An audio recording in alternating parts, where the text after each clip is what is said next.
Following the Pakistan government's decision to ban PTI or Pakistan Tehreek-e-Insaf, political analysts and lawyers in the country believe that this is a failed experiment that will not stand before the Supreme Court. As for the papers, they have called the ruling government desperate for powers, and some even added that the move is unconstitutional. Hello and welcome to The Print. I am Debdutta, and today we discuss how Pakistan reacted to talks of Imran Khan's party PTI being banned in the country.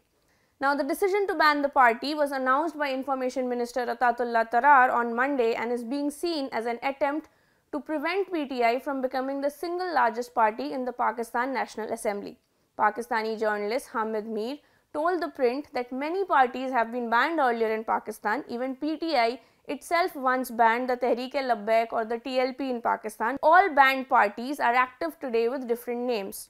He said, and I quote, "This experiment failed in Pakistan again and again. This will only increase the popularity of Imran Khan." The decision to ban PTI follows two significant developments that benefited the party. The first was the Supreme Court's ruling that declared the party eligible for reserved seats, and the second was the overturning of Imran Khan's conviction in the Iddat case. As a result of the court's judgment, the PTI is set to become the largest party in the National Assembly. Now, Muhammad Pansota, an advocate at the Supreme Court of Pakistan who was involved in removing the media ban on Imran Khan, also told The Print that the decision to ban PTI will not sustain before the Supreme Court in Pakistan, and added that the decision falls under Section 232 of the Elections Act, which allows the federal government to make a reference to the Supreme Court if a political party's actions are deemed detrimental to Pakistan's interests. However, the federal government can only act on two grounds, either on a recommendation from the Election Commission of Pakistan or credible information.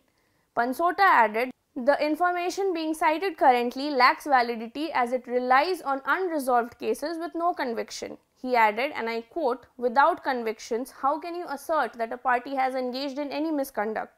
The reference must be submitted to the Supreme Court within 15 days, which will determine if a ban is warranted." Banning a political party today is an extreme measure which is unlikely to receive approval from the court, as it contravenes with Article 17 of the Constitution, which guarantees the right to form associations. In its editorial, Dawn wrote, and I quote, "It is dangerous for a government to appear so desperate. In their obsession with countering the resurgent PTI, the ruling parties are wittingly or unwittingly pushing the country towards even more chaos and anarchy instead of accepting ground realities and working around them." PTI too took to social media and called on the current government to not shake the foundations of Pakistan.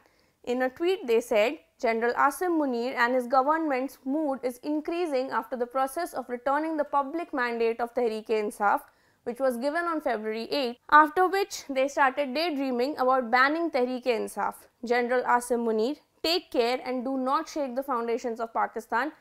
Stop playing with the constitution anymore." The federal government's decision to ban PTI has also faced widespread criticism from various political parties. Pakistan People's Party, Awami National Party and the Jamaat-e-Islami have condemned the move and called it undemocratic. Pakistan People's Party also said that they were not consulted before the move. Rights groups like the Human Rights Commission Pakistan condemned the ban as a violation of constitutional rights.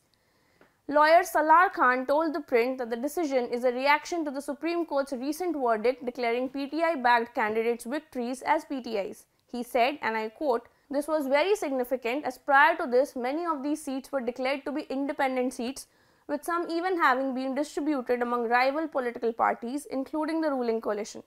Now, Pakistani politics hasn't stabilized lately after the removal of Imran Khan as the Prime Minister in 2022.